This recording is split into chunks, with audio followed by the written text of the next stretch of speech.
Umaga pa lang pero halos hindi na may drawing ang mukha ni Steven. Nakadungaw ito sa may pintuan nila na para bang may inaabangan na dumaan. Siya naman ay nasa sala nila at panay ang kain ng mansanas na sinasawsaw sa Nutella habang nanunood ng palabas sa TV. Sino ba ang inaabangan mo na dumaan dyan, Kuya Steven?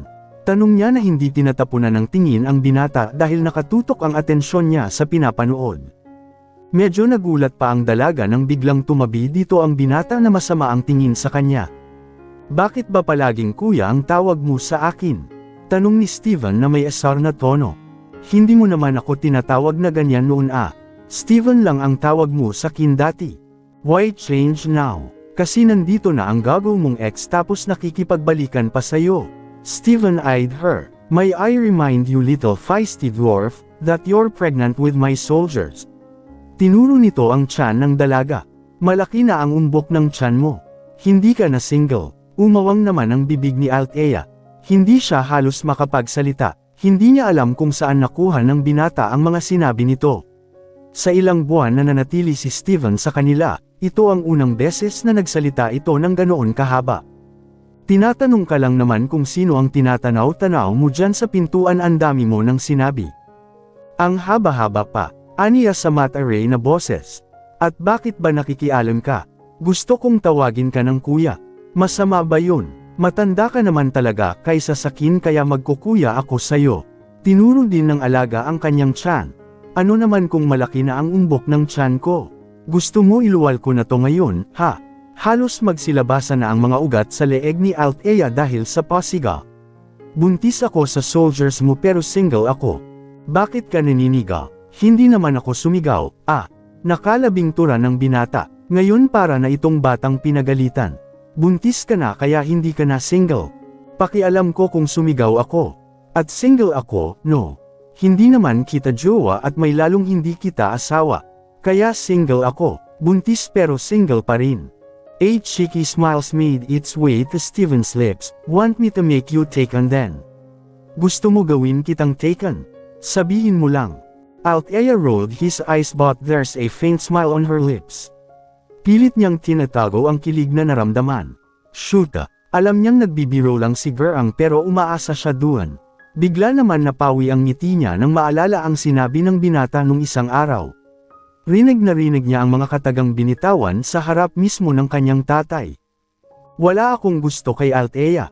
Kahit kailan hindi ako magkakagusto sa mas bata sa akin. Para yung sirang plaka na paulit-ulit na naglalaro sa kanyang isipan.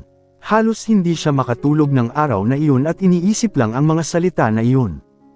Althea felt so much that time. Mas masakit pa ang marinig yun mula sa bibig mismo ni Steven kaysa noong niloko siya ng gago niyang ex. Althea has a high hopes. Akala niya mutual understanding na silang dalawa ni Steven dahil sa mga pinapakita nito sa kanya. But guess she's wrong. She misunderstood Steven's polite actions. Siguro ginagawa lang iyon ni Steven dahil responsibilidad siya ng binata. Maybe Steven was really nice that she misunderstood it for something else. She remember, may mahal nga pala si Steven bago pa sila magkakilala. Kaya nga ito nang lasing kasi ikinasal daw ang babaeng mahal nito. Maybe Steven can't unlove that woman until now. Siguro hindi pa rin ito nakaka-move on. Maybe he really loved that person so deeply. And Althea was hurt again, for the second time with that thought. Ito siya at unti-unti nang nahuhulog ang loob sa binata pero itong ang binata na gusto niya ay may mahal pa na iba. Love is really a complicated thing. Tinampol na lang ni Althea ang balikat ng binata. Pilit na kinukubli ang sakit sa dibdib. Huwag kang magbibiro dyan kung ayaw mong makarate kita. Althea was trying hard not to crack her voice. Ang liit-liit mo tapos ang tapang-tapang mo. Nakalabi na saad ng binata. Para kang Angry Birds na wallet size. Inis na tiningnan ng dalaga ang binata. Anong karapatan niyang tawagin akong Angry Birds na wallet size? Lumayo-layo ka sa akin Steven, kung ayaw mong matadyakan dyan. Inis na ako ngayon. Dumistansya ka na habang kaya ko pang pigilin ang sarili ko. Matalim ang titig niya sa binata. Mas lalo lang ninas ang dalaga dahil imbes na lumayo ito sa kanya kagaya ng utos niya, pero umusag lang ito papalapit sa kanya sa kayam-akap sa kanya sa kapinatong ang baba nito sa kanyang balikat. Sabi ko lumayo ka. Hinampas na ni Althea ang balikat ng binata.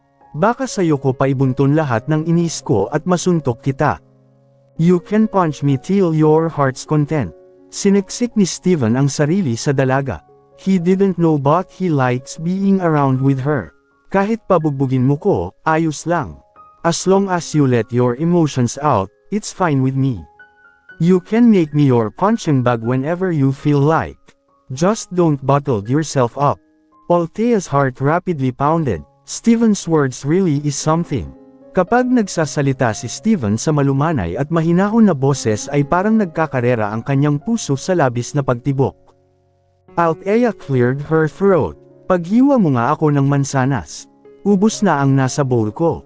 Gusto ko pang kumain. Steven chuckled and shook his head. Okay, just wait me here. Hinaplos muna niya ang tiyan ni Althea.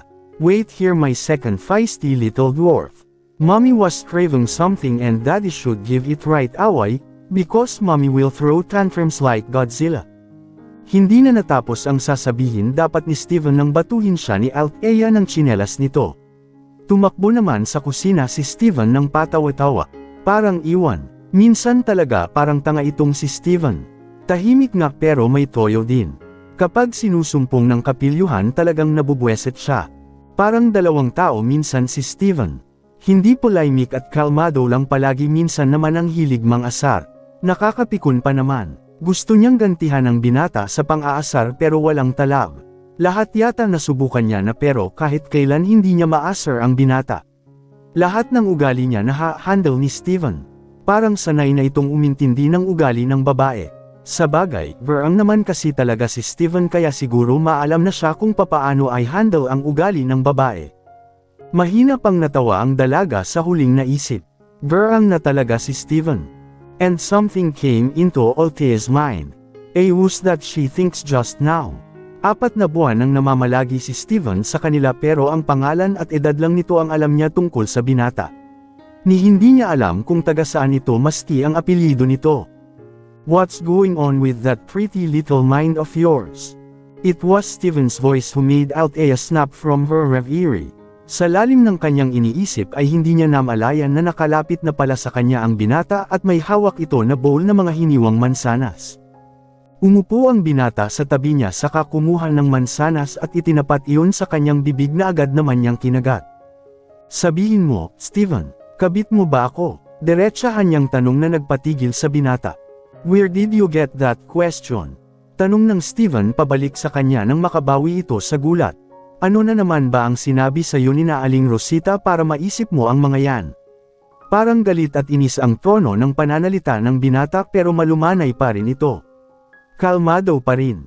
Kasi 4 na buwan ka na dito sa amin pero pangalan at edad mo lang ang alam ko at ni tatay. Althea said, straightforward. Kung hindi mo ako kabit bakit parang may tinatago ka? Kahit nga apelyido mo hindi ko alam, Steven remained calm as he fed Althea. Montes Silva, saad ng binata nang hindi man lang siya tinapunan ng tingin. Ha? Naguguluhan na tanong ni Althea. Montes Silva, ulit ng binata, ngayon nakatingin na sa mga mata niya si Steven. That's my surname and soon to be yours baby. Althea's heart went somersault, para siyang tumakbo ng ilang kilometro dahil sa lakas ng pintig ng kanyang puso. Shoota, nakakakilig pala matawag ng baby. Baby ka dyan. Umiwas siya ng tingin dahil napapaso siya sa uri ng tingin ng binata. Akin na nga ang pagkain ko. Kaya ko naman kumain hindi mo na ako kailangan subuan pa. Ako na, bawi ng binata sa bowl. Let me feed you. Sinubuan ulit siya ng binata. Kung may gusto kang itanong sa akin, ask it to me directly para mabigyan kita agad ng sagot. At para sagutin ang tanong mo kanina, ito ay isang hindi. Hindi kita mistress o kung ano-ano. I've never been in a relasyon, kahit isang beses. Seryoso si Steven pero pinapakain pa rin niya si Althea habang nagsasalita. May mahal ako noon pero kasal na siya ngayon. Siya rin ang dahilan kung bakit ako nakatira dito sa Isla Solana. Siya rin ang dahilan kung bakit ako nauwi sa inuman sa club at nakilala kita doon, eventually.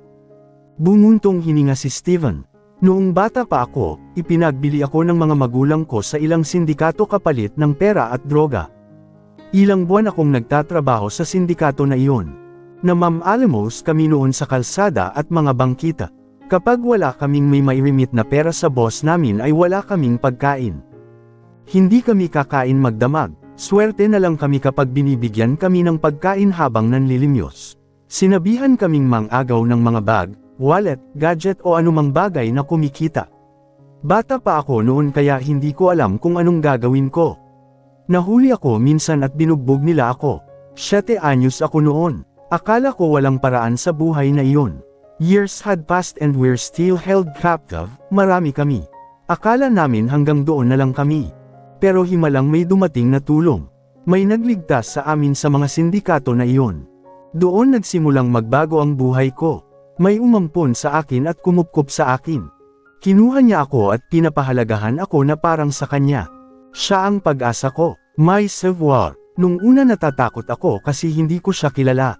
Sa mga nangyari sa akin sa murang edad, mahirap para sa akin na magtiwala sa sinuman. Pero si Ninong Rex, ang nagligtas sa akin ay nagtiyaga sa akin. Nagmukhang child psychiatrist si Ninong para tulungan akong malampasan ang trauma ko. Kumuha siya ng mga tao para hanapin ako at tulungan ang aking mga pangangailangan. Binigay ni Ninong lahat ng kailangan ko. Ang laki ng utang na loob ko sa kanya. Kasi kung hindi dahil sa kanya tiyak ako na matagal na akong wala sa mundong ito.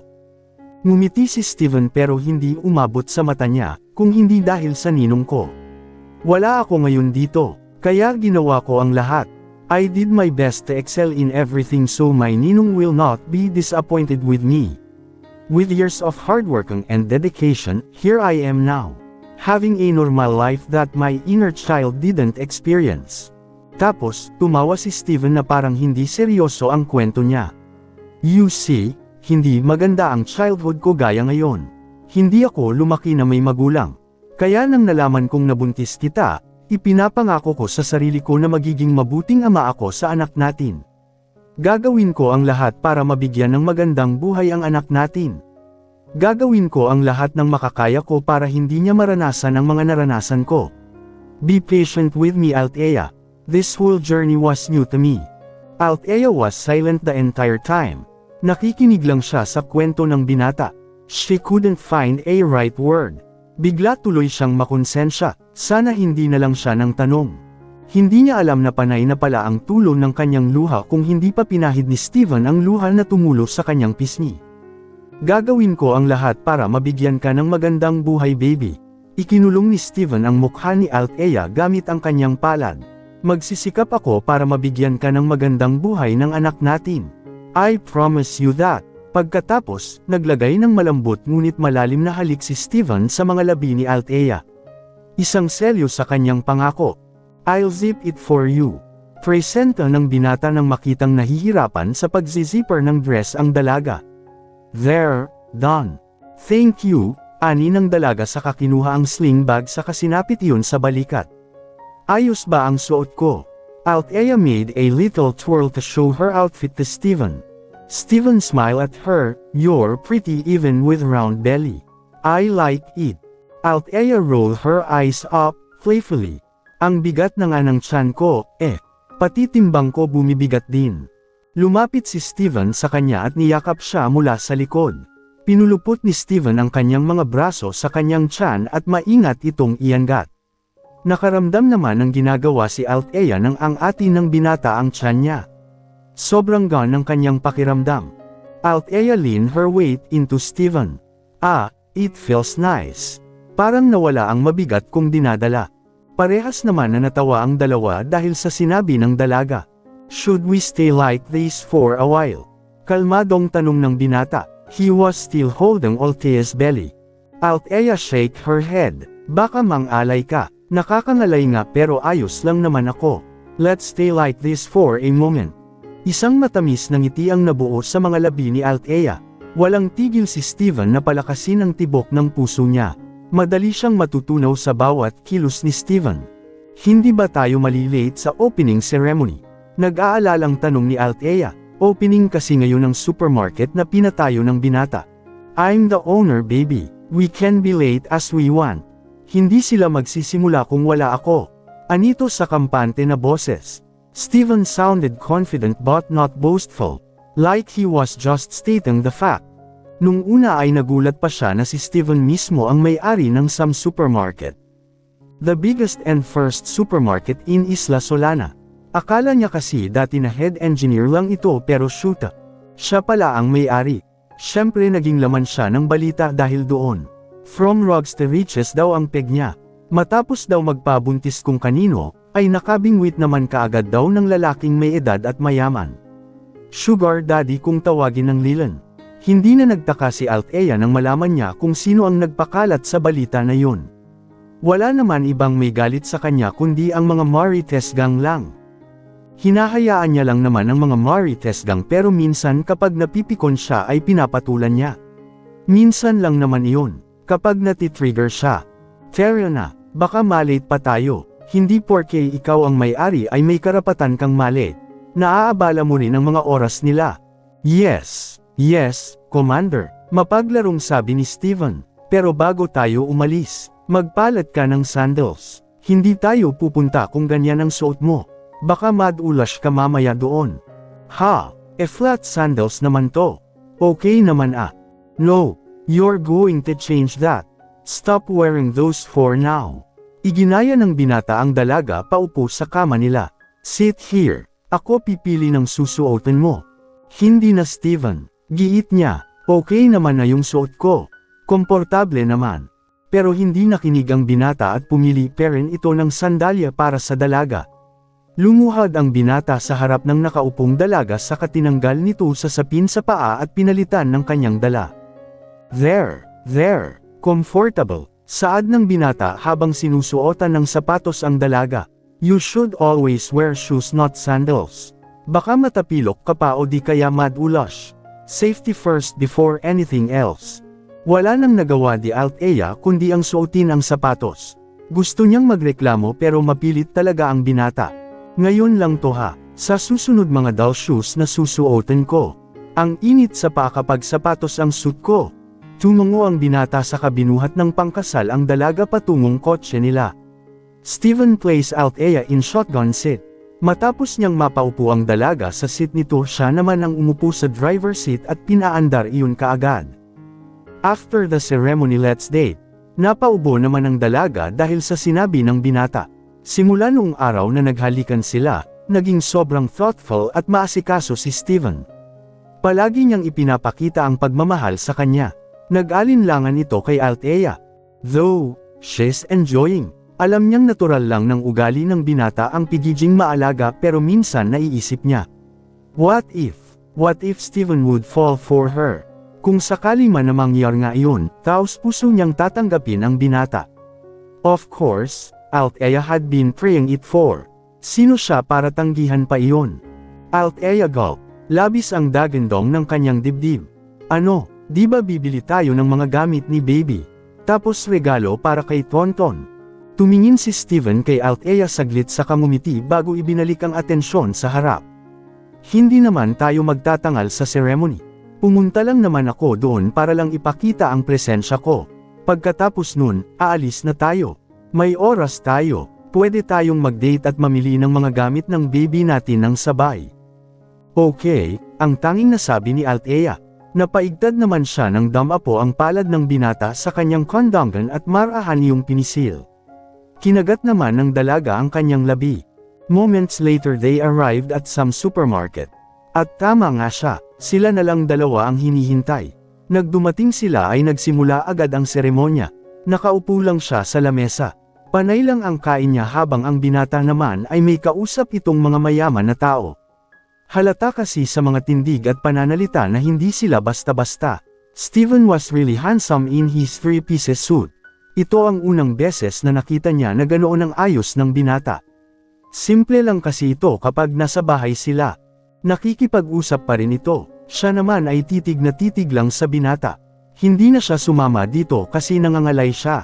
Akmang isusubo na sana niya ang kinakain ng tumingin ang binata sa kanya. Ganon na lang ang gulat niya nang tinuro siya ng binata, at napadako naman ang tingin ng mga kausap nito sa kanya saka tumango-tango ang mga ito. At marahan pa na tinapik-tapik ang balikat ng binata habang nakangiti. Althea's heart pounded so hard. Napaayos naman siya ng upo. She felt conscious of her looks all of the sudden. Pinahid ng ang labi gamit ang panyo dahil baka may dumi. Nakakahiya. By just observing them, Althea knows they were talking about her. Panay kasi ang tingin ng mga kausap ni Steven sa kanya. Mas lalong bumilis ang pintig ng kanyang puso nang naglakad patungo sa kanya ang binata na may malaking ngiti sa labi. "Are you done eating?" Tanong kaagad ng binata sa kanya nang makarating ito sa dako niya at naupo sa kanyang tabi. Inayos naman ni Steven ang buhok ng dalaga na nakaharang sa maamo, ngunit palaban na mukha ng dalaga habang nagsasalita ito. "We can leave now. My word is done. We can have our date." "Sigurado ka? Baka hanapin ka mamaya." Pilit niya na pinapakalma ang puso na halos lumabas na sa kanyang ribcage. "Yes baby," matamis na sabi ni Steven na nagpabilis ng tibok ng puso ni Althea. "So, tapos ka na bang kumain?"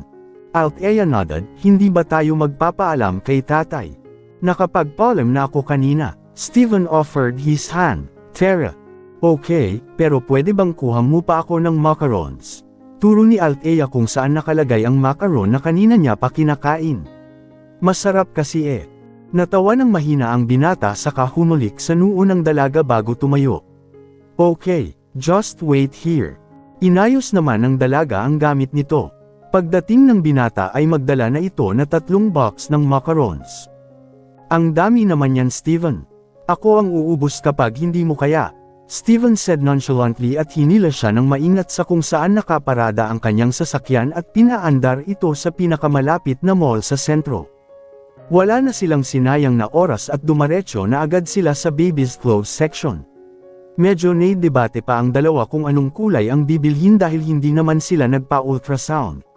Regular naman ang check-up ng dalaga kaya alam nilang healthy ang baby. Pagkatapos ng pagtatalo, nagpasya ang dalawa na bumili na lang ng pink at blue na kulay stuffs para sa sanggol. Mas napagastos pa sila ng doble kasi ang daming pinamili ng binata. Ang rason lang nito kapag sinasaway siya ng dalaga ay hindi naman napapanis ang mga damit kaya ayos lang daw mag-stock ng marami. "Steven, ang dami na nito." Saway niya sa binata habang kuha lang ng kuha ng mga damit at nilalagay ito sa kanilang cart, iisa lang naman ang baby natin. "Sobra na to. Sayang lang kung hindi magagamit. Eddie, sundan na lang natin agad para magamit lahat at hindi lang masayang." Steven suggested like it was nothing. Parang hindi nito sineseryoso ang kanyang sinasabi. Pinabayaan niya ng dalaga ang binata dahil mukhang excited itong mamili. After shopping for baby clothes, shoes, milk bottles and even toys, the two decided to have a rest. "Tampilan ko yang bibig mo kung ano-anong lumalabas dyan." Pagsusupleda ng dalaga saka humakbang paaban. "Saan na ba napunta ang pagiging tahimik mo at panay daldal ka na ngayon?" "People change Althea," habol ni Steven sa dalaga na mabilis ang paglalakad. "Don't walk too fast Althea." Umirap ang dalaga pero binigulan niya ang paglalakad. "Bilasan natin ang pamimili. Nagugutom na naman ako." Reklamo ng dalaga. Nakalabi na ito habang hinihimas ang kanyang tiyan. Tinuwanan naman siya ng binata. "Sabi mo pa kanina madami ang macarons pero ubos mo naman. Tapos ngayon nagugutom ka na agad. What kind of stomach do you have there Althea?" Ilang minuto pa bago sila makalabas sa baby's closet, ang tindahan ng gamit para sa babies. Ang dami tuloy silang bitbit paglabas. Pero syempre, si Steven ang may pinakamaraming dala. "Steven, gusto ko nun. Pero ayoko kumain sa loob. Take out ka na lang." Turo ng dalaga sa isang Japanese restaurant sa loob ng mall. "Takoyaki lang bilhin mo." Pinaupo muna ni Steven ang dalaga sa waiting area. Hinalikan ni Steven ang noo ni Althea. "Okay wait here, bibilisan ko na." Tumango ang dalaga sa kamat-aman na naghintay. Kinukuyakoy lang ng dalaga kanyang binti. Inilibot niya ang paningin sa kabuuhan ng mall. Malawak iyon at malaki. And she felt like a kid waiting patiently to her mother to came back. "Bakit ang tagal mo Steven?" Medyo naiinip na ang dalaga. "Kaya pala iniwan ako ni Kevin sa Maynila kasi nil-Andy mo na naman ang boyfriend ko." Ani ng boses ng babae na nakatayo sa harap ng dalaga. "Malandi ka talaga kahit kailan. Desgrasyade ka na nga, malandi ka pa." "Regine." "Yes, it's me." Matigas na English ng kanyang pinsan. Trying hard magtunog mayaman.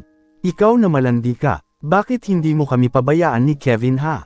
Nahihiya si Althea dahil pinagtitinginan sila ng tao sa paligid. Tumayo siya para makalmahin ang pinsan pero tinampol lang ang kamay niya. Huwag kang sumigaw Regine, nakakahiya, maraming tumitingin. Kalmado niyang sabi, at saka, hindi ko inaagaw sa'yo si Kevin. Kung gusto mo, sa'yo na lang. Hindi naman ako bobo para balikan ang gagong yun eh. Tumalim ang mata ni Regine. Alam kong nilalandi mo ang boyfriend ko. Hindi yun makipaghiwalay sa Kim kung hindi mo siya inaahas. Bum-ontong hininga si Althea, wala akong alam dyan sa sinasabi mo. Ni hindi ko nga alam na umuwi ng Isla Solana si Kevin eh. Wala naman talaga pakialam si Althea kay Kevin. Kahit nga magjowa yun ng Sundamukmuk ay wala siyang paki. You're liar. Malakas na sigaw ng kanyang pinsan sa katinulak siya. Nawalan ng balanse si Althea at sinubukan na abutin ang pinsan para lumapit dito, pero hindi niya naabot. Bigla naman nakaramdam ng takot si Althea nang maramdaman niya ang pangupo na sahig. What the hell did you do woman? Boses iyon ni Steven na dumagundong sa loob ng mall na parang kulog. Malakas nitong hinawakan sa braso ang kanyang pinsan. Sino ang nagbigay sa iyo ng karapatang gawin iyon kay Althea? Nanlamig ang buong kalamnan ni Althea nang makita sa sahig ang dugong damaloy galing sa kanya. Steven, si baby, Steven, ang baby ko.